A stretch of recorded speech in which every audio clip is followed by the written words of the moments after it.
Yes, of course, because at one point, the person, in my case, I grew up with a lot of shame and guilt from many places because I was not in the correct family. I didn't have the correct studies. I didn't have the correct amount of money. And I was judging myself all the time. I'm not good enough. I'm not good enough. So in the moment that I experienced forgiveness to myself for the way I was speaking to me, in that moment, I release all that heaviness for my body. And I begin to feel different. And that feeling was, oh my God, this is incredible how we share this to the world for more people to experience. What would their feelings be on boundaries, on whether they were healthy or not? And what I mean by that is that sometimes I think we use the excuse of boundaries because we haven't done the healing process and we haven't learned how to correctly associate with people. So what we do is we set up boundaries and we say, well, this is my boundary because I don't know how to communicate with you. Instead of learning how to communicate with you, instead of learning the proper techniques, we put up these walls of boundaries and we say, you're not coming into my space because you make me feel a certain way. And what you're really saying is, I don't know how to handle it except for in a bad way. No, one of the questions that I've been asked reoccurringly, because we have very similar childhood experiences and early adolescent experiences. I lost my mom when I was 13. Suicide. I had my own attempts. I had been through abusive relationships, both sexually, physically, verbally, mentally. My dad wasn't a good person to me, still isn't. And so one of the things that people, after you've been through as much life as both of you have, as I have, and then they see you've published books, you've worked for these big companies, you're successful in your field of influence, you have a family, you have a beautiful marriage, and they come to you and they say, how did that tear your life apart? And to come full circle with that, it's very similar to how when your mom passed away, they said she couldn't be more than a criminal, like all of those things. I have the same labels put on me, like, oh, well, she's doomed now because all of this terrible stuff has happened to her, so she cannot amount to more than. And then you are put in this box, right? The other day we were in a presentation and we have 100 women in front of us. And we said, okay, let's meditate. But we didn't use the word meditate. We said, let's take a moment to breathe deeply a few times. And we did an exercise that was a breathing exercise in which all we did was breathe in, breathe out, scan your body, feel your body. How do you feel in the chair you're sitting? Come back, breathe again. We finished a few minutes later and we say, congratulations, you just meditated, right? So meditation, it's what's the interpretation you're giving it? Because it could be a connection with yourself and that power that lives within you, that it's omnipotent, right? And so it just depends on the meaning that we give things. Welcome to the Common Ground podcast, where stories connect, perspectives collide, and purpose is found in the middle. Every week, we sit down with unique and inspiring guests that come from all walks of life. People who challenge the status quo, overcome the odds, and live with intentionality. Whether you're driving to work, on your morning walk, or just looking for that spark to ignite your week, you're in the right place. Welcome to the Common Ground podcast with your hosts, John Fletcher and Sydney Curtin. Welcome to the Common Ground podcast. That is right. It is your boy in the flesh. That's right. It is John Philly. And, dude, I'm just so excited. As always, I have with me, you may know her as Mrs. Cleaver. You may know her as Miss Top Model. You may know her as Miss Businesswoman. She goes by every name in the book, as long as it's fantastic and awesome. We have with us the Miss Sydney Nicole. Hey, Philly, how's it going? It's going fantastic. I gotta say, I am super excited about this episode. It's going to be a good one. It's going to be an awesome one. I can already feel it, I'm just like dancing in my shoes. But before we do that, I went to my barber's this weekend, right? Mm-hmm. I'm just so upset. What'd they do? my barber said he can't cut my hair any longer. Hmm. He can only cut my hair shorter.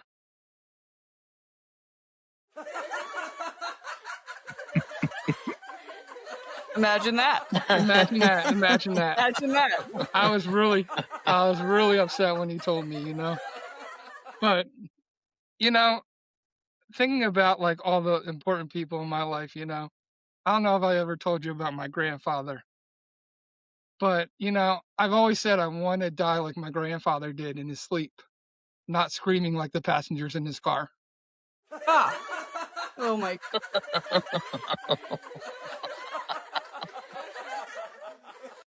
Actually, that second one, I can't take full credit.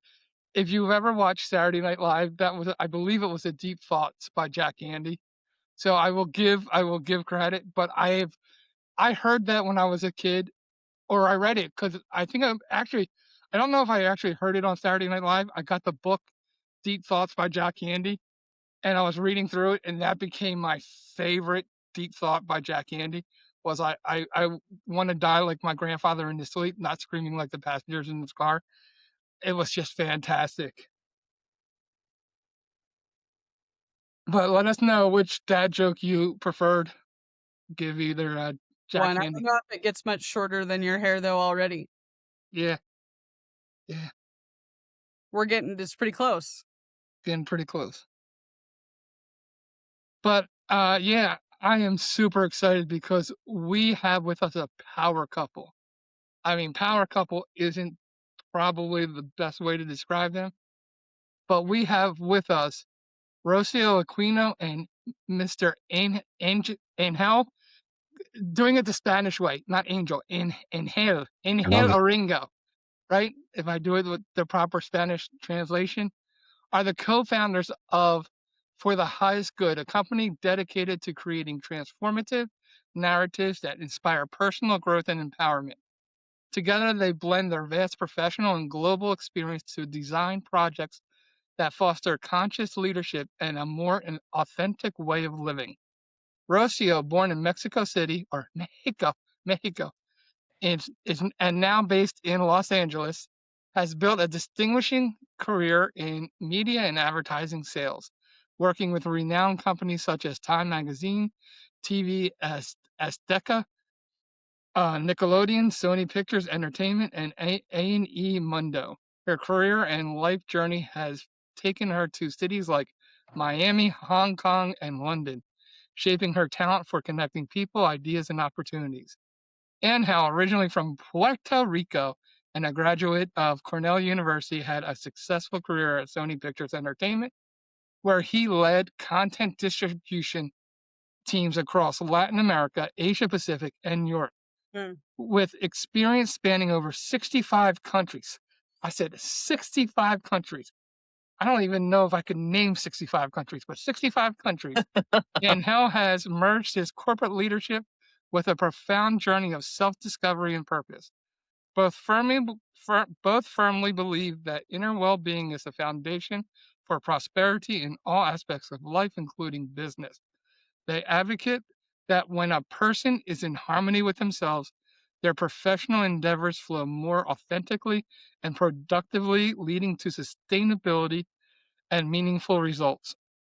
Their debut work, The Orchid, The Secret Code of the Modern Goddesses, invites readers to discover their inner power and find balance in their lives. It serves as a reminder that self-love, gratitude, and inner clarity are the keys to achieving success in all areas of life. Make sure you get your copy of the Orchid book. You can find that on multiple places, but you can go right to the source, theorchidbook.com. So welcome with us, you know, some amazing people, Mr. Angel and Miss Rocio. Well, I was saying it fine. Rocio. Yes, it's perfect. You're overcomplicating it. Like, I know that you've got that really beautiful roll of the R's, John, over there. It just makes me look dumb for the rest of the episode, is all that it accomplishes. I cannot roll my R's. I wish I I'm could. from Colorado. We don't even say the T in mountains. Like, it's just mountains. So you're asking too much of somebody over. But thank you for both for being here today. This is going to be a really great episode. Where are you all calling in from now? We are from, and you know, I love the jokes. The dad jokes are so incredible, simple, and I love simple jokes, really. Because in life, I think, like you guys, nothing is more important than this journey only with lightweight and having fun, right? We tend to have a lot of that here at the Common Ground Project USA. Nothing but fun. Makes it easy when you've got a dad on the panel for sure. There's no shortage of dad jokes, most certainly. Where do you all, so you guys have lived in several different countries. Where do you live now? We're here in the US, in Los Angeles, California. You're in Los Angeles, California. Okay. And, I can't wait to dive into this book because I haven't gotten through it yet, but John had started it more than I had. And all of the reviews are just raving reviews about this journey. And when we initially spoke, you had attributed some of that to how many cultures you had experienced throughout the world. And my first question for you is, it's really based on that cultural component. So you've lived across all of these different multiple cultures on different continents. What did you notice about human behavior and human suffering that was different, or was the pattern the same everywhere than what you see here in the United States? Look, it's a fantastic question. And really, it's one of the beauties as to why. And I grew up with people saying, oh, you need to travel the world and get to know the world. When you do, it's probably no different than going to Colorado, Montana, New York, right? Washington State, and getting a sense for how people live. And the truth is, people live differently in the United States within the nation itself, but in different places. And so we found the same as we went to different parts of the world. And that was highly influenced by religion, depending on what religion was prevalent at a place, but it's also things like geography, right? A person that lives near the beach acts differently than someone that lives near the mountain. And so all of that, what we notice is it really is important to watch how people are influenced by just the world in which they have lived and interact, and temperature and how often it rains, you name it. Everything affects you. It was so funny. I'd just like to point out that he said the T in the word mountains. Was that? Yes. No, I love you know what is the common ground between all the cultures? That at the end, people want stability, wants to experience love, want to experience connection. So that's really, really important that every human being on this earth want to experience love. Yeah. No, that's huge. And we're going to get into too, because your book talks about some of those moving pieces. So I'm really excited to dive into that. But do you remember what country or where you were when you guys decided on this concept for the book? And did your location at the time have an impact on how you decided to write this amazing transformative story? When I was in Malaysia, at one point seeing the orangutans, we climbed to a mountain, and then from that mountain, we begin to see so many boats with treats. And my thought was, no one can understand the devastation that we are doing to the world. We need to find an answer. And for me, the answer was, in the moment that you empower somebody to feel better about themselves, they understand how important they are to make a difference. So that's why we are trying to empower people to feel better about themselves, to do whatever they decide to do here in the world to serve others. I love that. I'm gonna tie this together because John's already got questions brewing, and I can feel it through our telepathic communication. This is how we communicate after a year of doing it. Beautiful. So the story that you told me was really beautiful about your journey to forgiveness. And what I heard you say just now is that your mission is to empower others to become their best selves. so that they can have an impact on the world. Do you believe that forgiveness is what is required to become your highest version of yourself? Yes, of course, because at one point, the person, in my case, I grew up with a lot of shame and guilt Mm. from many places because I was not in the correct family. I didn't have the correct studies. I didn't have the correct amount of money. And I was judging myself all the time. I'm not good enough. I'm not good enough. So in the moment that I experienced forgiveness to myself for the way I was speaking to me, in that moment, I release all that heaviness for my body.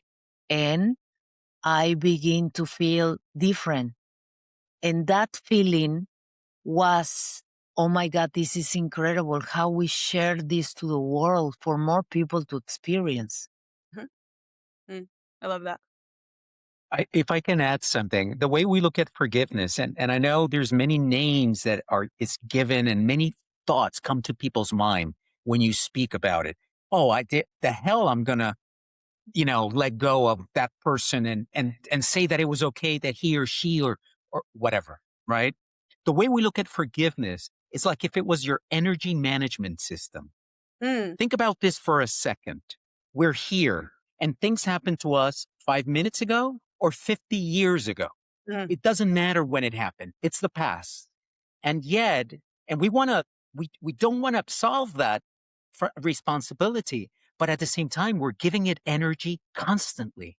So we get Mhm. up in the morning and we say, this is going to be a great day. And by the way, I'm going to give 50% of my energy to something that happened 25 years ago. So if you're giving that energy to your past, then you're not using it for your present. And that's what we're saying. When you're giving that energy away, you're not living fully. Because you're not living fully, you're not present at 100%. And so that's part of the reason why forgiving is really, really important. I love that analogy of that energy system. That's fantastic. And that goes along with what I talk about. I remember um, I was a deacon at a point, and I actually did a 3-part series on forgiveness. And the whole first part of forgiveness was that forgiveness was more for you than for anybody else. Um, and I love that. I loved how you described that because that's basically the point. And I believe that forgiveness has less to do with the other person than it does yourself. It's like because you're holding on to that baggage, you're holding on to that energy, as you called it, and that baggage weighs you down. It doesn't allow you to become the best version of yourself, right? It doesn't Yeah. matter whether the person accepts your forgiveness or even asks for your forgiveness. It's They what don't remember you can. sometimes. They don't Right. even know they've done something to offend you. You can go even that Yes. far. Yeah. There's been times there where we're mad that somebody hasn't apologized and they didn't even know they offended us. So they're living guilt free, but we're carrying all the guilt for both of us. Yes. Most of the time, people don't know what is offensive to us or not because offensiveness, it's something that is so personal, Mm. right? And so it's really, really powerful. We have a On my photo, culture, the culture as well. yes, teaching me that if somebody say this with the finger, then you are saying a bad word because the finger. And you don't understand that in another culture, that doesn't mean anything. So is all this relationship that we have with words, with acts, with people around us that we interpret like that is something that should offend us. Mhm. Mhm. It's interesting too because that idea of our energy core, where our energy is being expended when we hold on to this unforgiveness, is really difficult for some people, especially when you have these relationships with, let's say, family members, for example, where you can forgive. However, forgiveness is this reoccurring process, right? Especially when you choose to maintain relationships with people close to you, where you have to relearn constantly how to draw boundaries in order to have a functioning relationship with these people. So, I mean, I just experienced this recently where I had written an email, and this is how I communicate with this individual in my life because it's the most effective way to do so. And it was acknowledging my part in a situation, and it was expressing where some of those emotions came from. It wasn't an accusation, it was just my experience and trying to articulate that from a non emotional point of view. You guys have both had experience with family members or extended family members where you've had to let go of hard feelings or anger from a situation that transpired. So, my question for you is how do you do that in a way that respects your new boundaries and where when those things come up, you still honor that forgiveness that you extended, not necessarily for them, but for yourself and this higher version of yourself that you're working towards? So at one point, I was, for example, when you have a wound, Mm-hmm. right? An open wound, in the moment that somebody says something and you react to that, whatever they say, that has a direct connection with something that happened in the past. So I became really good to identify exactly what happened in the past. In the exact moment when I was standing up and then my father was screaming at me and he hit my mother, for example. So at one point, 25 years later, Mm-hmm. when somebody screamed at me, that little child who lives inside of me was reacting. So what I learned was to talk to the little child that was inside of me, I love that. to give her a voice.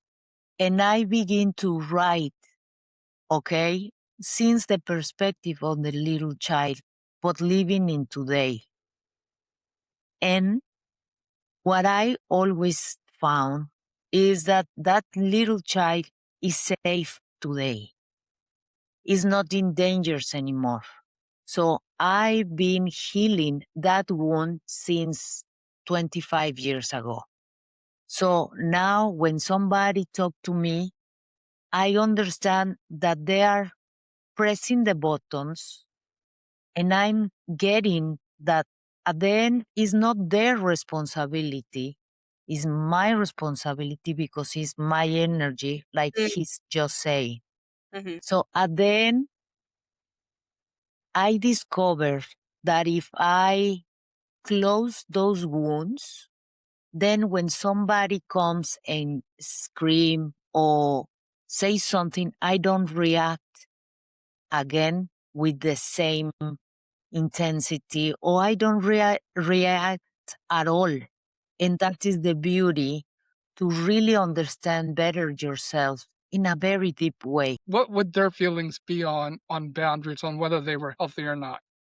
And what I mean by that is that sometimes I think we use the excuse of boundaries because we haven't done the healing process and we haven't learned how to correctly associate with people. So what we do is we set up boundaries and we say, well, this is my boundary because I don't know how to communicate with you. Instead of learning how to communicate with you, instead of learning the proper techniques, we put up these walls of boundaries and we say, you're not coming into my space because you make me feel a certain way. And what you're really saying is, I don't know how to handle it except for in a bad way. So what would your spiritual teachers or the women, if that was a question they asked, what would they say about boundaries? Yeah. First of all, Billy, that's a fantastic question. We've never been asked that. And when you were speaking, what came to mind was how comfortable are you going to a wild animal, like a wild cat, right? And I think the answer to that is how much training do you have, Mm-hmm. right? And what are the tools that you have with you to feel comfortable? And spiritually speaking, I think the teachers in the book would say the same thing, which is, first of all, trust your intuition. If you're not comfortable with something, don't do it. Why throw yourself, get closer to the wild cat if you know that you're not trained properly to deal with it. And so, in many times, the best advice is keep that distance if you think that you're not prepared to deal with that situation. That said, and in fact, I remember a specific segment in the book in which one of the women who arrives at the place says to the owner of the place, to Mary, right? For anyone who's listening, the, the book is a novel, and these 30 women are arriving at a place called the Orchid, which is like a retreat center. And there they're going to spend 7 days and learn 5 lessons: awareness, gratitude, forgiveness, acceptance, and intention. And through those lessons, they begin to change their lives. And one woman doesn't like to swim. And she asks Mary, "Hey, Mary, I see that there's a lot of swimming pools around here. Am I going to have to go in the water? Because I kind of feel uncomfortable doing that." And Mary answers, "Absolutely not. You don't have to do anything you don't want to do, right? You don't have to get close to the wild animal if you don't feel you're ready." Mary turns around and walks away, but then comes back and says, "However, what a great opportunity to ask yourself, why do you not want to go in the water? Is there a learning opportunity there? Can you learn how to swim? Perhaps there's a fear from your childhood that you're not facing when you're not addressing that issue." So that's how they would address it. They would say, it's okay if you don't want to, but if you're here and you have the support of these amazing trainers and healers and teachers, why not give it a shot? Maybe you learn something in the process, and maybe you learn how to swim. Maybe you learn how to get closer to the wild animal. Maybe you learn how to speak to that angry uncle or aunt at Thanksgiving, right? So that it doesn't turn out to be that awful experience that sometimes it becomes. Right. That's what they would say.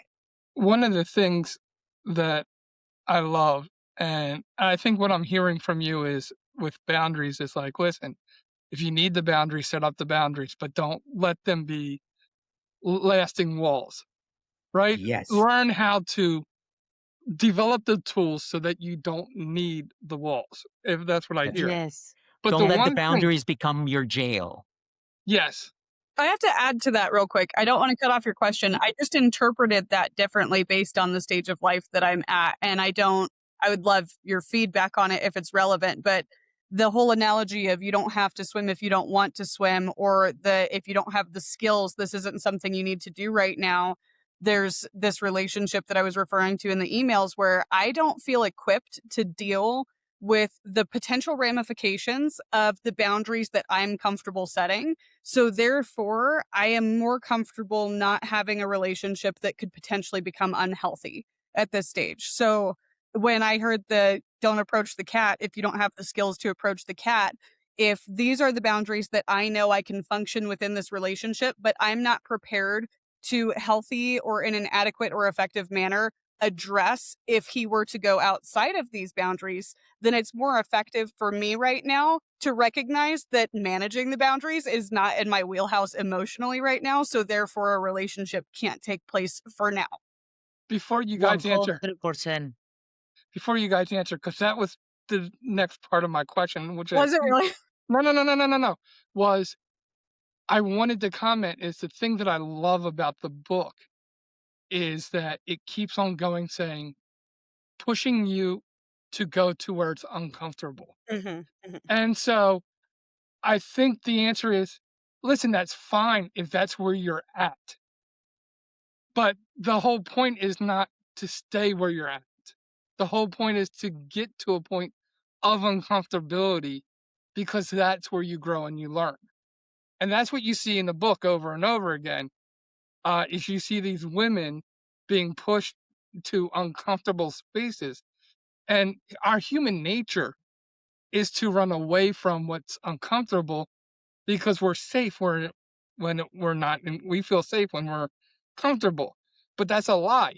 We're not growing. We're actually deteriorating by being safe. We need the uncomfortability. We need to, and that's what I was saying about. And you can correct me if I'm wrong and add to what Sydney's question was. But for me, what I was taking was that yes, that's where you need to be at right this point. But develop some tools so that if they don't adhere to your boundaries, you're properly equipped to take care of that. And maybe possibly you can get to a point where you don't even need the boundaries because you've learned the tools that you need to associate with the person on a better level. I think I just see too much, and why I had the conflict with it is I see people go, I set up these walls and now my hands are clear. I'm done with it. And it feels like it's not growth. It's just Let let me put you an example, another example for anyone. At the beginning, when you learn to swim, you learn in a very shallow waters.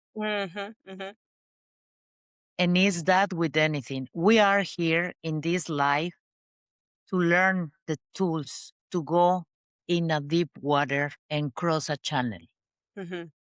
So some people wants to experience the crossing of the channel, and another people wants to go in the water for first time. So everyone goes in different levels. But the most important is like when you dare for first time to go in the water, because that is the most uncomfortable part, and you made it, you need to be super happy with yourself, because for you, that is crossing the channel. It's how you feel it. And little by little, I've been discovering that is an illusion. The water, the channel, and everything, because when the most you go to that uncomfortable situation, you are the freer, You're freer. Yeah. freer to experience yourself in a different way. So the invitation for anyone who is reading the book or wants to experience life is how you are in this game for you to win this game, because everyone is playing it. You know, something really that I want to mention in our book, as these women get to this place, the first lesson they experience is awareness. And I want to mention that I think both of you are speaking more about awareness. In your case, Sydney, very much so. You're saying, I don't think I can handle this. Not at this time. That's knowing your limits. That's saying, I was trained at 20 feet of depth in the water. I don't think I'm ready to go 40 feet. But I think that if I get some training, I might. And one of the other things that I would say is when you start having these conversations with yourself, scan your body, see how it feels, because it's a conversation that you're having with you. For example, I was sexually abused when I was 8, 9, or 10 years old. I don't have a good memory of it. But every time I say it now, and I've healed that, so I've spoken about it, I've written about it a lot, I've journaled a lot. But every time I mention it out in public, as I'm doing now, I look at my body just to see if there's a sensation anywhere. Maybe my throat kind of chokes up a little bit. Maybe I have a little sensation in the stomach. Because if I do, that's an opportunity to heal a little bit more. Now, if I feel good about it, that means, today it's excellent. And it's not like you get to a place and everything, you drop all your baggage and you never have to deal with it again. Once in a while, it shows up. And this is now the second part of the comment, which is it's okay to establish the boundary, but there might be a lesson for you to learn. And life has its way of wanting for you to learn your lesson. And if it's not with person A, life will send you person B to test those boundaries again. And so that's part of the process. And that's why the tools are really important, so that you deal with it no matter where it's coming from. And adding to that, what we are doing in the novel is giving inspiration for people to begin to see how people resolve their own inner limits. Yeah. because everyone has it. And I used to have it, has it, a lot of them. But every time that I was looking for answers, people don't give you the internal, inner dialogue that everyone has. And the novel, we go there to that place where is the insecurity, what is the fear, and what we are trying to do to anyone is to give inspiration for them to begin to see, you know what? I can begin to approach this in a different way, because at the end is how you can win this game, the game of life. Yeah.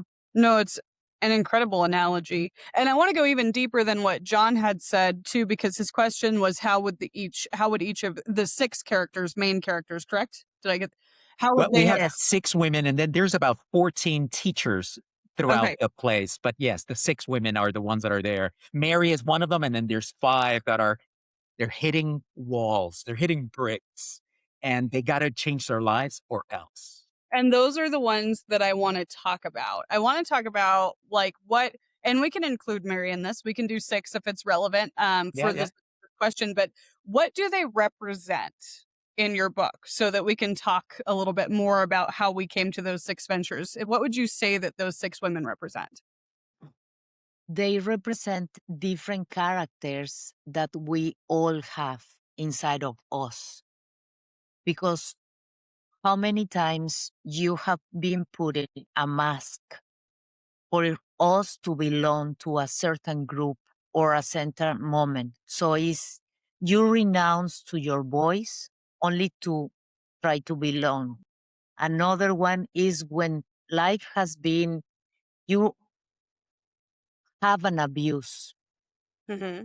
and then that abuse happened to you. So is all these different aspects of a human experience that all of them are experiencing.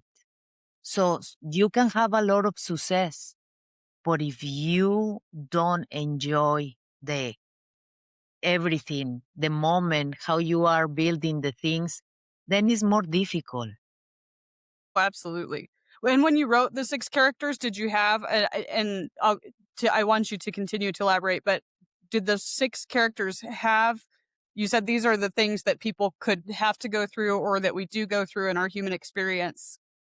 Go on. I'll go into greater detail than that. Specifically, when this is something worth mentioning. We didn't write the book because we wanted to write a book. Mhm. We were going through a change where we found these tools and we said, holy cow, what is this? Whoa, what do you mean we don't have to be angry at each other for a week and a half? And we started to change so much that one day Rocio wakes up from a dream. Well, there were many dreams, but one in particular, and she's like, we need to share this with the world. We need to tell others because we've been really privileged where we had some savings, where we had the time. I was outside of my job already. Our daughters were big enough, and we were privileged that we could dedicate as much time and resources as we did to ourselves. Most people don't have the ability. Most people are working 3 jobs. Most people have kids and they get out of the work and they come and, and all of this struggle. And when we change, we're like, more people need to have these tools. So that was number 1. And number 2, she says, because we come from the world of entertainment, well, why don't we do a television show? And I said, oh my gosh, that's a great idea. But before we do, let's do a story. Because we've been listening to stories, all of us humans have been listening to stories for millions of years around fires, around tribes, around our families, our ancestors, our grandmothers. So if we tell the story, that will be great. And that's where the book gets born. And then we decided, well, what kind of story are we going to tell? The story is really our story told through the eyes of these 6 women. Mary travels the world for 10 years. We were traveling the world, as you mentioned in the introduction, for a long time. In fact, it was 10 years. So that's emblematic of what we saw. Now, Mary, we speak of it as it transformed her. and she was conscious about it. To us, it transformed us, but we were not conscious about it. So when we found out that we had changed was really when we were living in Los Angeles. And that's when we started making the change. So that's Mary. And then the other 5 women, one is sexually abused because I spoke about mine. Rocio has spoken openly about hers. And so we wanted to have that present in our story. One is angry with the world. Who isn't, at how the world is going and everything we have to fight to survive. One is successful but is not enjoying it. How many people we know that have incredible abundance and success in their lives and they don't see it? Another one is gay, religious, and is afraid of telling her parents because she feels that they might not love her. And in our case, it wasn't gender, but it was about, like what Rocio mentioned, the masks that we wear. Ooh, don't tell them. They're not going to want to hang out with you if you tell them that. And then the last one is a woman who was divorced and has been for 5 years and is still healing from that. And in our case, both our mothers were divorced and struggled to bring Single up their mothers. children, right? And so that's why those women are the way they are. And it just turned out that they also are archetypes for so much of what we see in society today. Yeah. No, that was a beautiful answer. So when we were talking about forgiveness, you started to talk, Rocio, and I don't know if I got the right name with the right person who I'm thinking of, but I think it reminded me of Nicole. Was it Nicole in the story that would have related to? I don't know. The one who was definitely feeling unworthy a lot. Like that's what I heard. So my question was, even though these 5 characters are kind of general to both of you, is there a character that you really relate to more than the other ones for each of you? Yes, at one point I was, all of them has your A soul. part. Yeah. Yes, 100%. But at one point I grew up in Mexico in a household who was a lot of violence. And the normal thing was to scream. They don't know how to put limits. My mom died when she was 47 with 4 kids, a single mother, that she lost everything in an earthquake in Mexico. So was really tough. And if you tell me who's the person that you want to reach, I want to reach every person that at one point is like I want to live in a different way. I want a life that can be more in harmony, more simple. I want to understand better myself. For that reason, we do the book. For those persons who they don't have time to go to do a master, read 200 books, and it's for they begin to have an inspiration and to see the power that they have inside of themselves. So I used to be the 5 women, okay? I used to struggle. I used to speak to me the worst possible way, but that has already, I don't relate with that anymore because I don't have pain in my body. So imagine how incredible is that. And that's why I want to see how we can expand this experience to more people to feel, you know, even though that happened to you, that doesn't define you. What about you? Do you have a character in the book that you predominantly relate to? Or perhaps did, maybe not current tense. Like Rocio said, it's a healing journey, and so the fact that you can say, "I don't relate to any of these women any more specifically," is a testament to how much healing you've done and how much work on yourself you've done. But even just hearing you name them off, there's one that off the top of my head, I think I would probably relate to her the most. Who's that? The one that's angry. I struggle with anger is the mask that I wear. I know that they kind of bleed together. And so there's the one that was the wearing the mask and what that character represents. For me, that mask is anger because I'm not an angry person.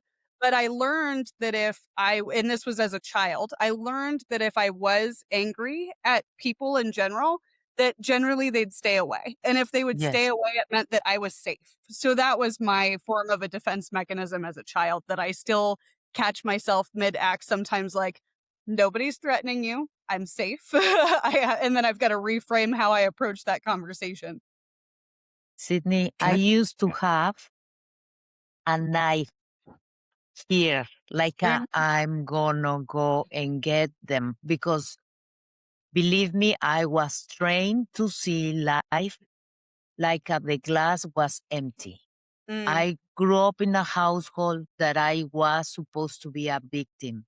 When I was 20 and my mother died, what they say, she's gonna become an alcoholic, a prostitute, mm, a heroin, a thief. Like that was the prediction for for me. And really, at one point, I go to Angel and my kids and say, I was like this to become a criminal, mhm. but something protect me, something remove me for the places, and then I was continue to believing that at one point it's like I need to. Today is gonna be a good day in the difficult days because I grew up alone. At one point, no one was helping me in anything, so I was really broken. So and when I can see is I see a lot of people do they feel that they are broken. Very much, yes. And now that's for that reason I'm here today, probably because even though that they abuse me, even though that I tried to kill myself, even though that I was alone and I didn't have studies and I didn't have anyone to support me, and even though that I didn't speak English at one point and I didn't went to school, I have a beautiful life. Mhm. Yeah. One of the questions that I've been asked reoccurringly because we have very similar childhood experiences and early adolescent experiences. I lost my mom when I was 13. Um, Suicide. I had my own attempts. I had been through abusive relationships, both sexually, physically, verbally, mentally. My dad wasn't a good person to me, still isn't. And so, one of the things that people, after you've been through as much life as both of you have, as I have, and then they see you've published books, you've worked for these big companies, you're successful in your field of influence, you have a family, you have a beautiful marriage, and they come to you and they say, how did that tear your life apart? And to come full circle with that, it's very similar to how when your mom passed away, they said she couldn't be more than a criminal, like all of those things. I had the same labels put on me, like, oh, well, she's doomed now because all Yeah, of this terrible stuff has happened to her. So she cannot amount to more than, and then you're put in this box, right? So yeah. people come to me and they ask me, how did you change that narrative? And I haven't been able to give, but I want to be able to give some form of defining characteristic that I can just look for in people that says if you have this just in your soul, like if this burns within you, then those labels are never going to define you. Cuz I don't know what it was in me, but there was just something in me that wouldn't allow myself to fit into any of those boxes. Congratulations. Yeah. Beautiful. Let's celebrate today that we are here. Bravo. Because Bravo. bravo, because believe me, at one point I see somebody and it's like, okay, you can do it, sister. You can do it. And it's like, don't allow that somebody's going to tell you, believe me, I never think that I'm going to have a book in English. Right. Never Yes. in my wildest days. So today that after going and looking back is like if I did it and I'm not special, anyone can do it. And What that's was the point. Go going though? What was that? Like, what was that? What was that fire inside of you if you named it? Was the little good moments, the Mm, little things that at one point was the hope that one day I'm gonna find love. mm, that's Is beautiful. is that because you are at one point you are totally lost, you don't know what to do, you are alone, and it's like, okay, no one loves me, I don't have money, I don't know what to do. And then it's like, okay, God, show me the way, right? And something happened that at one point you have put.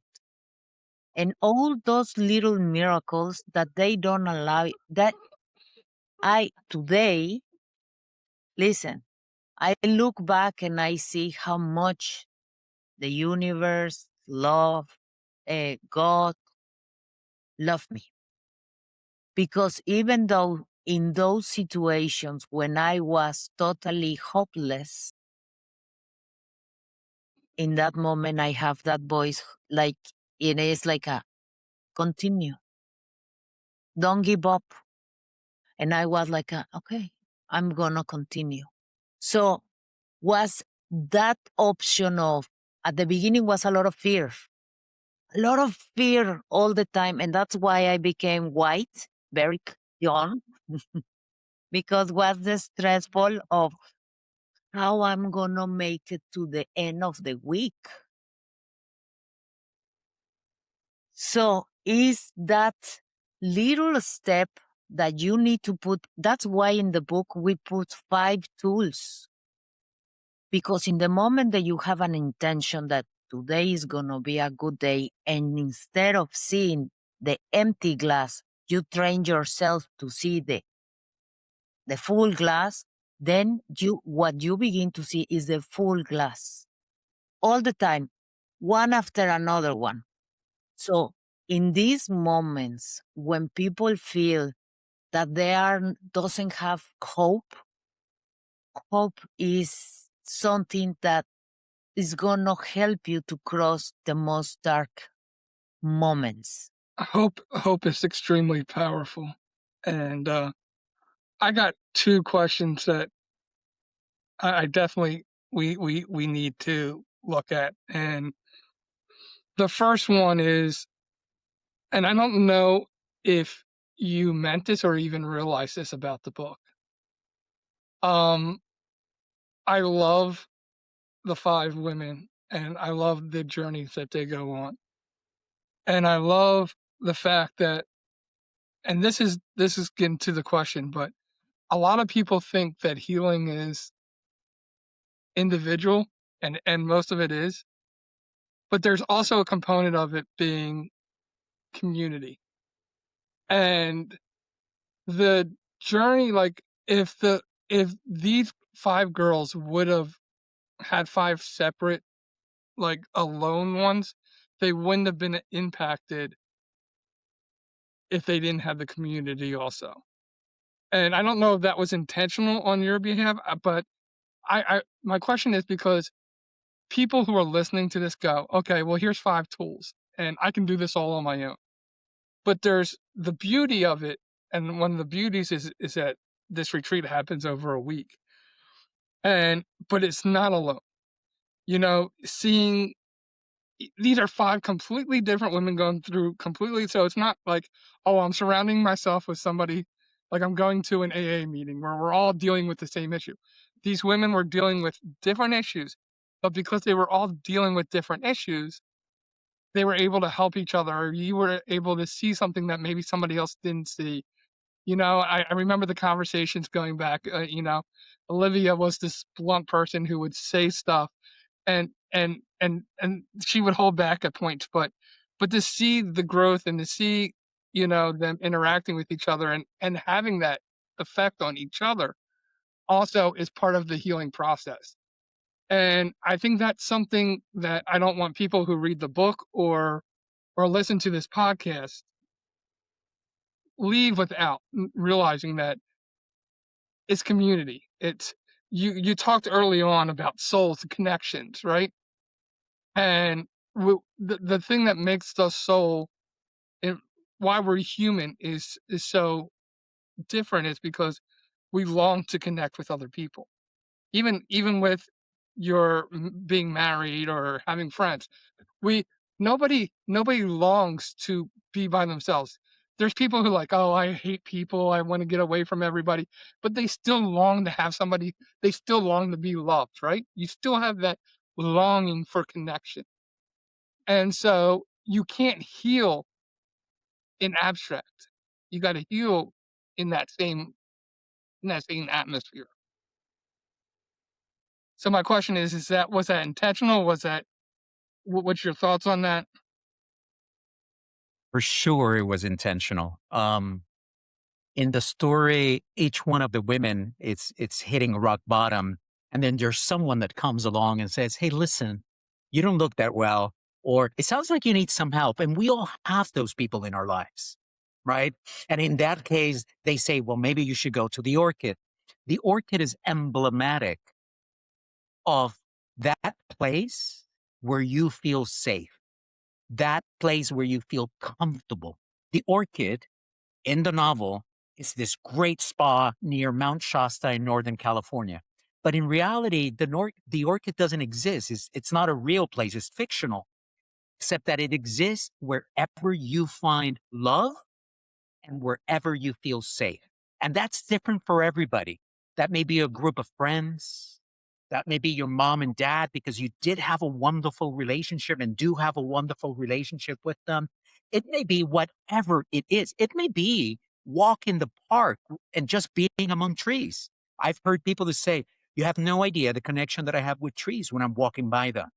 And so that is helpful for that person. So I'm using trees as an expansion of the word community, is where you feel the energy and the groundedness with something so much greater than you. It's why teams, when we work in teams and those teams are healthy and we collaborate, the things that we create are boundless. We don't have to look further than the Olympics to look at how when teams collaborate with each other and compete, they achieve amazing things. Mm. And so, yes, we also saw the power of circles and circles of women, but it's also, and I actually have not experienced circles of men, but I know they are now popping up in more and more places. And it's because It's an invitation. it's an invitation to start talking about what's hurting us. Our biggest problem in our society is that and there's this joke in the movie Encanto, right? The song, we don't talk about Bruno. Oh, we don't mention Bruno in this family. And so we all have that in our families and we hold it in, and we hold it in thinking that the silence is going to make us forget it. And what ends up happening is we don't heal. So the community allows us to heal. They know you. They pamper you. They're like, we'll be okay. We're going to stand behind you. That's why we made such an They give emphasis you in the having it. space. They give you the space to go to that, to become an ugly person, and it's okay. And it's okay. And it's okay. And it's like, we love you. We understand that this is something that you need to deal with, but doesn't matter. We're gonna give you the space. So is the Orchid is an invitation for us to begin to wonder and begin to ask these questions: how I can create my safe space, how, where it is with friends or is where. And when you begin to have this invitation, then you begin to make it happen. And that's the point, for more people to see it. How important is to go about our society. In the book, there's one line where Mary says, look, we'll give you tools. We'll show you how to use them. We'll show you how to practice them. And yet there's one thing we cannot do for you: making you love yourself. That, my love, you have to do for yourself. Right? And that's the challenge. The challenge is the community is there They can Right. create the space, but you got to do some of the work. And frankly, all of the work. The love within is yours and yours alone to cultivate. It's already there. And that's perhaps another issue, another conversation. It's not like you have to find love. Love is inside of you. We are made at the image of God, whatever that means to you who are listening. But God equals love. Therefore, we are love. And all we have to do is uncover it from within because it's under layers of guilt and shame and so many other things that we've stored and put on top of it. So that's a perfect segue to lead me into the next question. That we don't have time to go into this super deep, but I do want to get your perspective on this. Is that some people have an issue with like places like the Orchid because of the different realms of spirituality, and you're talking about meditation, you're talking about different things, and for some people that's a turnoff because it's like I'm I'm I'm Christian, I don't dabble in other stuff. Um, what do you say to that? And I'm going to come back with my own response, but what do you say to that?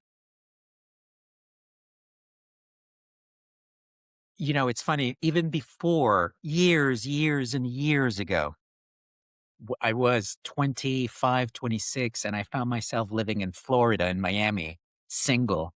And I started reading a lot of just really introspection books. It was my first connection to that world.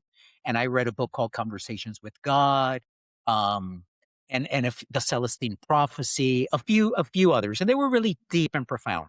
And I remember walking out of that period of time saying, I have a cup of coffee for those who are not watching us in my hand right now. And it says, if this makes you be a better person, and if this makes you be a respectful, loving individual to yourself and to others around you, then continue to do whatever you want to do with coffee.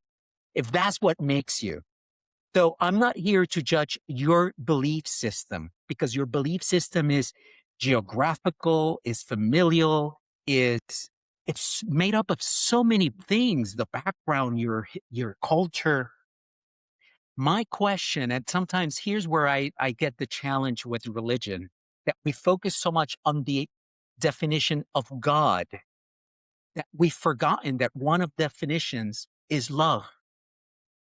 And if we all focus on that definition, if you're a loving person to yourself and to those around you, and you extend that love to everybody else, then you're welcome in my circle. Because really, that's for me is the measure that we can have conversations, that we can enrich ourselves, that you can educate me, that I can educate you, not convince me of anything, but if we're sharing love, then that's what I think it's most powerful. When we wrote the Orchid, we decided that we wanted people from different religions to be present. And if you read the book, you will find that the only thing that they all spoke about was about the love within. And so we didn't go into how they worshiped. We went more into how that helped them live their life. And so that for us, and that's how we look at it. And in fact, there's some, as you know, because we spoke about this off camera, one of the women is very religious. And we do go in deep into that conversation of how she kind of brings those two together in her own life. And it may Olivia. not be for everybody. And Nicole as well. Okay. So Yeah. So, I love that.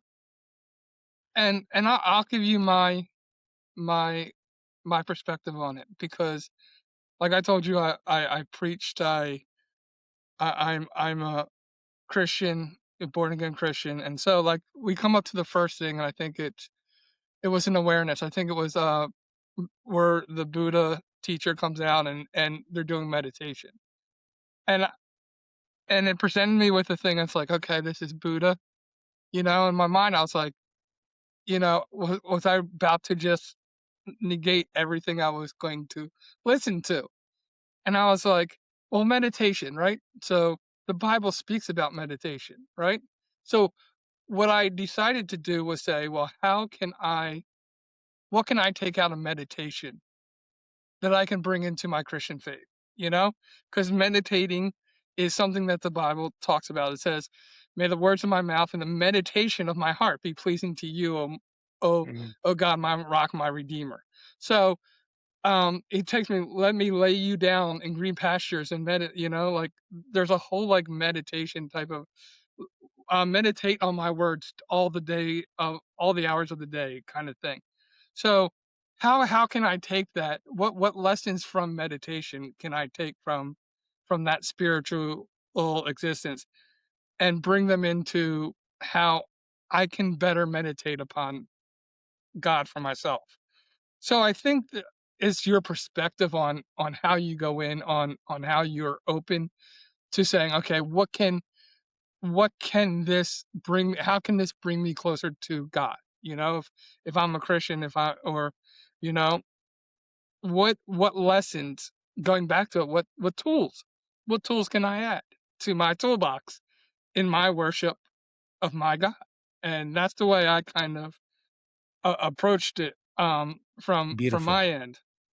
But no, I know there's some people who are like, oh, I'm not gonna read that book because but don't let that stop you from a a wonderful book, b, you know, allowing that to improve your relationship with God.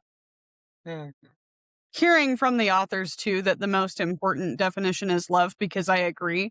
And I would just argue that anybody that is hung up on the semantics, the to-do list, or the bureaucracy of however they define religion, because it's been my biggest dispute with religion for a long time. And I don't mean religion as in relationship, I mean religion as in these are the things that you need to do to say that you have that you can even qualify for this position of faith that you hold.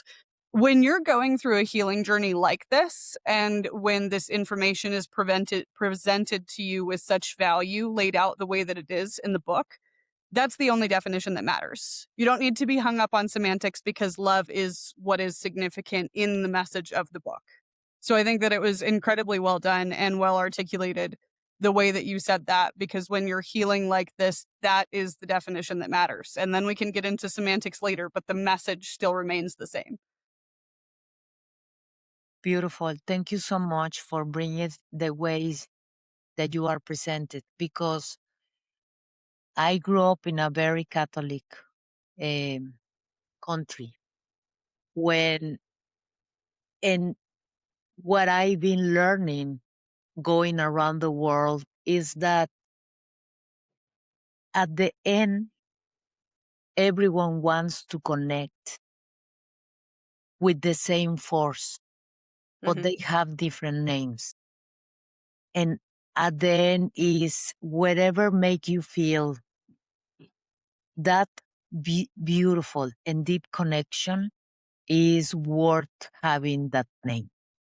So, because at the end is love.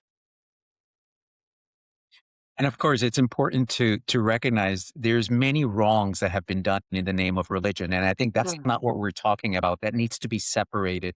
We really want to go at the core of the good behind all religions, right? Because that's really, when you go there, it's closer to what Rocio is saying, if not what's saying, which is people are looking to connect with that higher power. And and that's what we wanted to convey in the book, that there are many ways to get there, and it's funny, you talk about, Billy, you talk about meditation. The other day we were in a presentation and we have 100 women in front of us. And we said, okay, let's meditate. But we didn't use the word meditate. We said, let's take a moment to breathe deeply a few times. And we did an exercise that was a breathing exercise in which all we did was breathe in, breathe out, scan your body, feel your body. How do you feel in the chair you're sitting? Come back, breathe again. We finished a few minutes later and we say, congratulations, you just meditated, right? So meditation, it's what's the interpretation you're giving it? Because it could be a connection with yourself and that power that lives within you, that it's omnipotent, right? And so it's just depends on the meaning that we give things. And that's how we meant it. We meant it from connect with the power within, because that beautiful thing that we've called so many names lives within us. And it's just looking to express itself as Philly, as Angel, as Rocio, and Sydney. And oh my gosh, all of us are so beautiful and unique and special. And you, listener, you are too, right? So we're not saying, well, some of us are going to make it. And no, this is available for everybody. But you have to do a little bit of work. You have to do a little bit of letting go of the past, of healing, of gratitude and forgiveness, acceptance, and have a clear intention of this is how I want to live my life.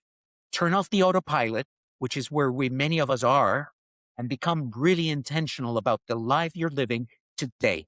Tomorrow is another thing. Just today, here and now. It was beautiful. It could have qualified for a mic drop moment, but John and I are going to give our key takeaways, and then we're going to give you the opportunity to give yours, even though that one's going to be hard to top. Key takeaways. So my key takeaway from this episode is that we're trying to basically get to the best version of ourselves, right? We're that should be our goal in life, right? Our goal should be every day is how can I be a better me? Like, what is holding me back? What is propelling me forward? What tools do I have in my toolbox? What tools am I missing in my toolbox? And if I'm missing those tools, how do I find the resources to get those tools? For me, that's what the book is. It's women who were missing tools, who were, somebody else saw that they were missing the tools and said, here's your Home Depot, here's where you can go pick up your tools and get the tools that you need to be the best version of you. It's a lot of hard work. It's not easy. And I love the point of pushing to be uncomfortable. I don't think we talk about that enough in society. I think all I ever hear is, man, why isn't life easy? All I want is life to be easy. And we should be like, man, all I want is life to be uncomfortable because that's where I'm growing at, Like that would tell me our nation is in the best place that it ever could be if we were like, if everybody's going around, man, I wish I was uncomfortable because I know I'm growing. Like that's what my goal is to like. There's a saying that I learned early on. I heard it at a Billy Graham crusade, and it was, if life is easy, if the devil isn't attacking you, then you're not doing anything for the gospel of God. So same thing in life. If life is easy for you, you're not growing. And if you're not growing, you're not achieving the best version of you. Like, so like life being easy should be warning signs. It should be flashing red lights that, dude, we need to change. Like, we need to be doing something to force us into uncomfortability. And I think that book is just a great representation of it. I think you guys are a great representation of it. And that's my key takeaway. I love it. My key takeaway is that I have a couple that I'll summarize in a sentence at a time, or try to anyways. Awareness is uncomfortable because it removes the luxury of blaming someone else. Gratitude isn't pretending that life is perfect. It is refusing to let pain be the only story that you tell. Forgiving somebody doesn't rewrite the past. It just is the refusal to let it continue to write the future, right? And that was something that I really struggled with for a really long time.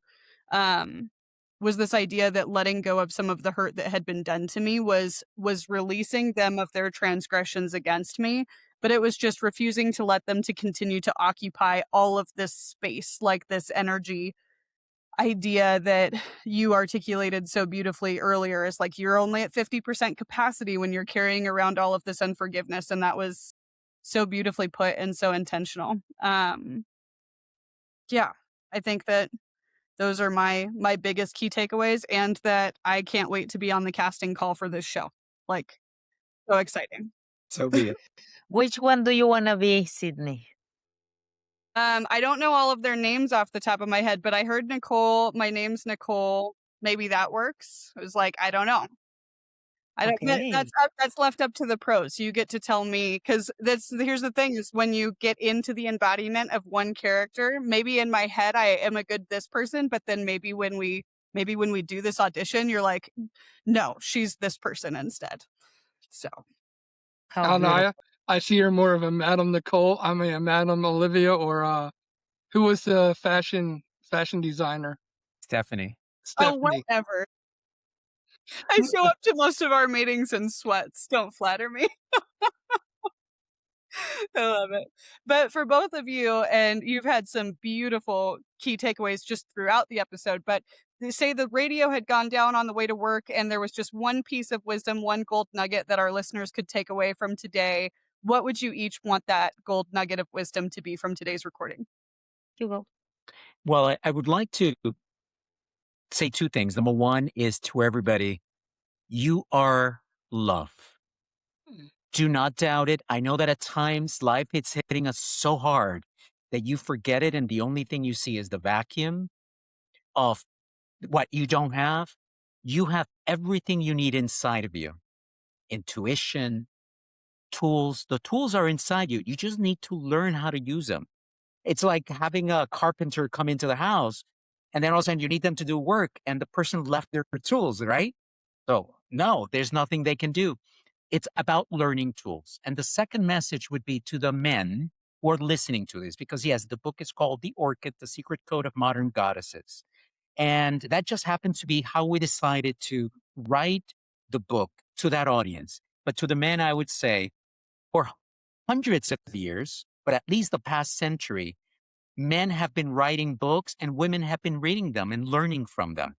There's absolutely nothing wrong with reading a book that was marketed to a woman and learning. And if you feel that awareness, gratitude, forgiveness, acceptance, and intention can impact your life, please give yourself the opportunity of reading it.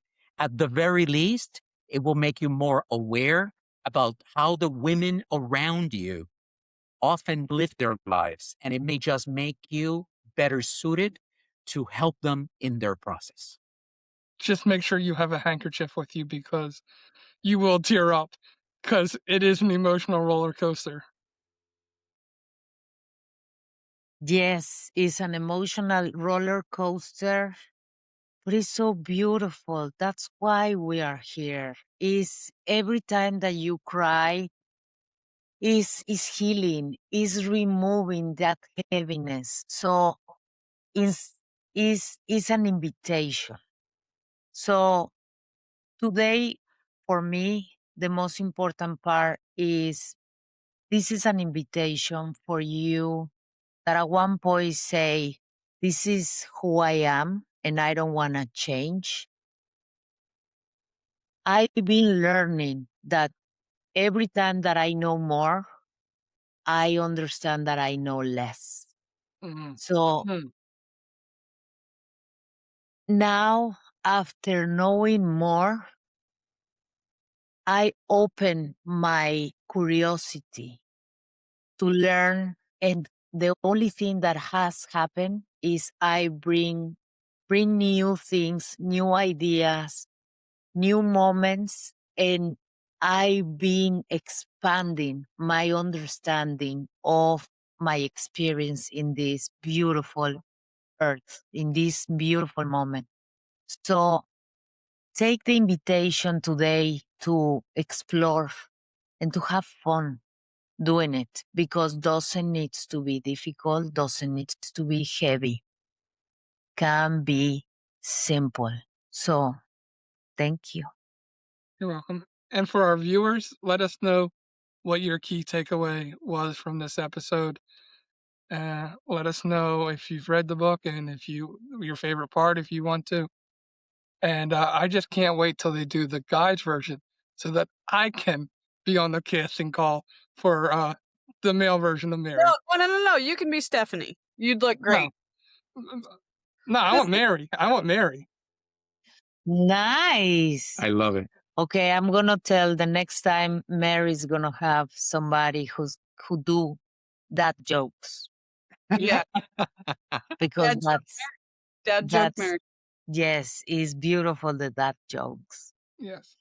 You guys, can I just say thank you so much for the space you've given us for this beautiful conversation. It has been so absolutely amazing. Thank you, thank you, thank you, thank you. You're welcome. It ain't over. We got one more segment. We got one more segment. One more. It's our final five. The final five. Who is your hero and why? You know, myself. He Because laughed. Matthew McConaughey. I love it. I love it. no, is at one point is the challenge is really real. And what I discover is if I see it in someone else, it's because it's already inside of me. So trust my intuition. Love That's that. that's me. You know, I don't have a hero. I look at people and there are aspects of them that I admire, and I can go on and it's a long list, but I say it that way because I get closer to what she's saying, which is I know me 100%. I don't know everybody else 100%. I don't even know her 100%, although it gets closer to 100 than most people, right? So I would caution all of us because we get these heroes in our lives, but I would say find in people those aspects of them that when you look at it, you're like, wow, look how he or she speaks. Look at how they cook. Look at how they behave. Look at how they treat their children. And so there's many people for me that I admire because of it. I love that question. I love that answer to that question because we asked that. That's one that's fixed, and we've never had that before. And that's such an articulate and well thought out idea. Thank you for that. Next question for you is going to be a little creative. If your book had a theme song and it's just an existing song, what would the theme song for your book be? Yes, of course. Fireworks or Katy Perry. Well, I love that. For sure. Come In on. fact, I was thinking that when I looked at her, it's like, oh, we know the theme song. Come on. That's It's so like Because show it's me about the shine. It's about that, right? It's about find the light within. Yeah, we got to get her on next. Yeah. Please. for sure. So, question number 3 is what either book, song, quote, verse, saying, whatever it is, what has either meant the most to you or had the greatest impact on making you who you are? Man, Mm-hmm. there's for whatever reason, I walked my life even without before I was aware, saying sayings, this wisdom that we humans repeat again and again. So, and there's a few. The Serenity Prayer, God grant me the serenity to accept the things that I cannot change. Acceptance, right? Courage to change the things that I can, and wisdom to know the difference. That for me has been amazing. And then another one, which is life is 10% what happens. Life is 10% the past, and 90% how you react. In fact, I've gotten to the point where I'm starting to say life is 0% what happened to you and 100% how you choose to live your life on a daily basis. And so those would be the two things that I would mention that really shape me because I really do go to that. And by the way, I go to that every day. Like whenever I get angry or lose my cool or, whatever is, Serenity Prayer. It's important. In fact, so much that we included in the book for that reason as well. It's really important to find your ground, your center. Can you repeat the question? What either book, quote, saying, verse, or song, or whatever it may be, has had the greatest impact or effect on your life? The Orchid, the secret code of modern goddesses. When we were doing it at the beginning, I was a 5 woman. When I finalized the book, I became Mary. Mm.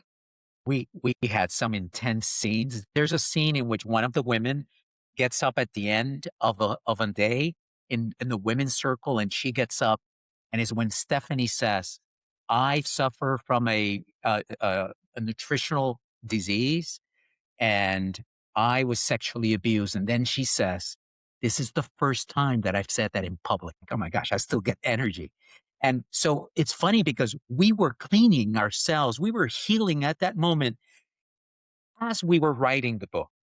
Mhm. So it was just a beautiful process of us and the book evolving together. And I remember that. And one day I got up and I said to Rocio, "Rocio, you're not the women anymore. You're starting to look more like Mary." And And it I was like a cry and celebration. cry and cry and cry Aw. because I was like the pain was everywhere. But that's why that book. It's so impactful too to hear that from the person that knows you so well, to hear that and be validated in that healing journey by the person that knows you better than anyone else. Like, absolutely. It's incredible. Yeah. Oh, guys, that's so sweet. Okay. Thank My next question for you is based off of something that you said. You said it doesn't have to be complicated. And I love that. So my question for you is, what is one simple thing that brings you both a lot of joy? You smiled at the same time. That was fun. Yeah.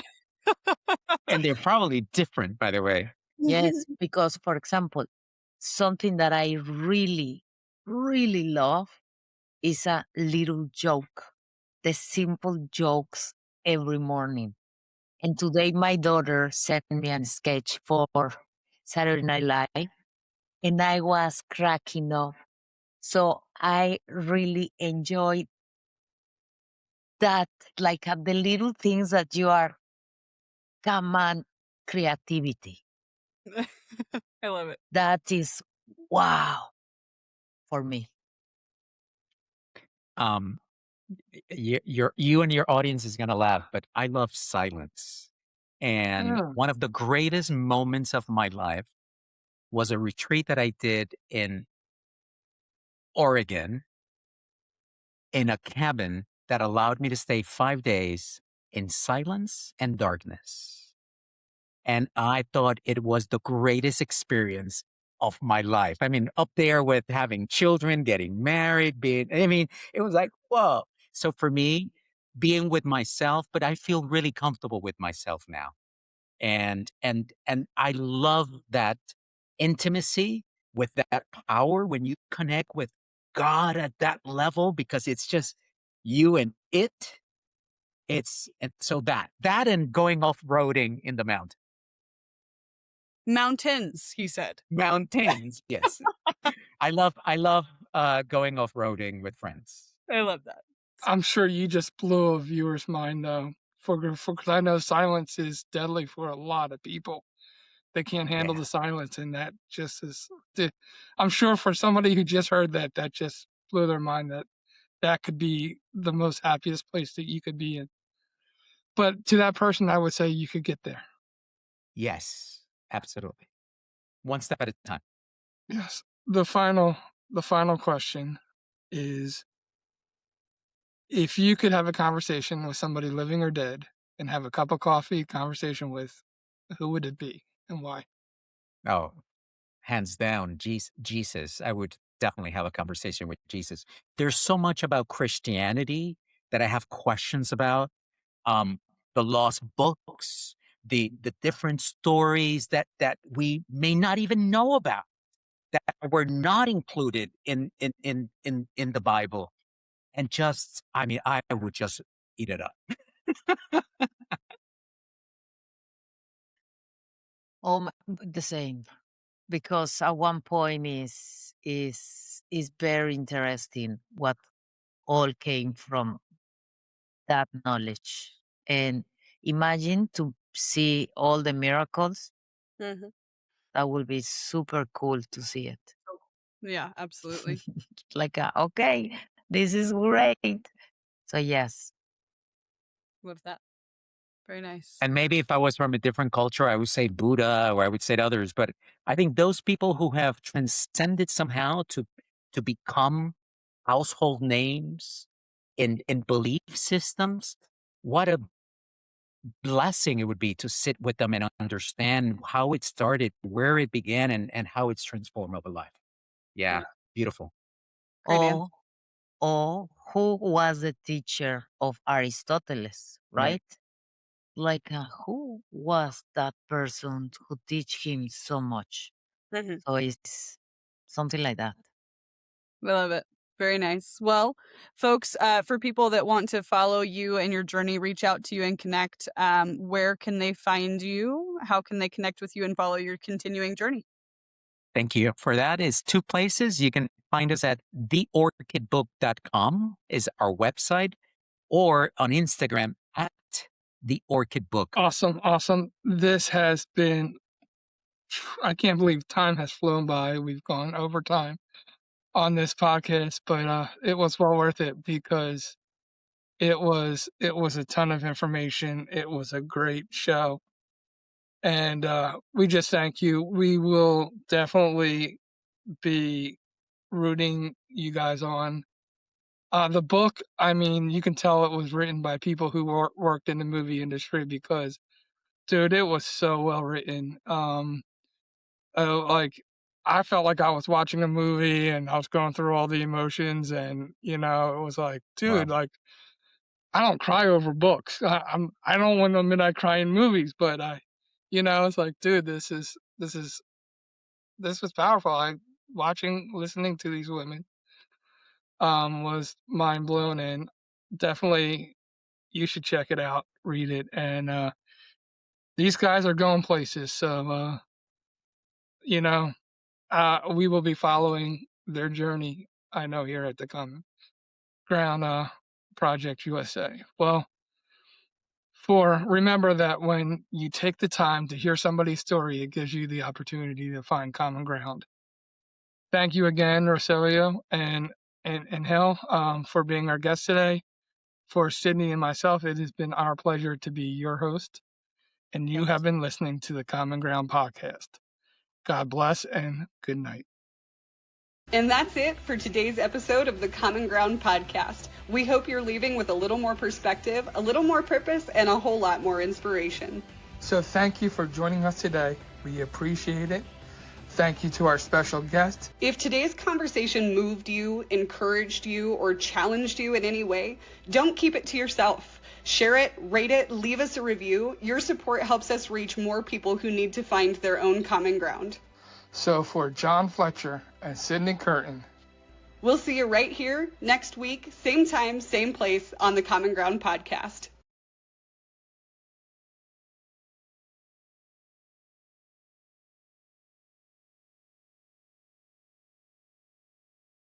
Please take a moment to listen to this disclosure from the Common Ground Podcast. The Common Ground Podcast is dedicated to exploring commonality among individuals with diverse perspectives. Our guests may present unique worldviews related to health, psychology, and overall well-being. Please note that the Common Ground Podcast does not directly promote or endorse any specific ideas, concepts, or actions discussed during our episodes. Listeners are encouraged to approach the information shared with discernment and to consult with their mental and/or physical health providers before making any changes to their health or wellness practices. The views expressed by guests and hosts are their own and do not directly reflect the opinions of the Common Ground Podcast. Your well-being is important, and we advocate for informed decision-making. Thanks for listening.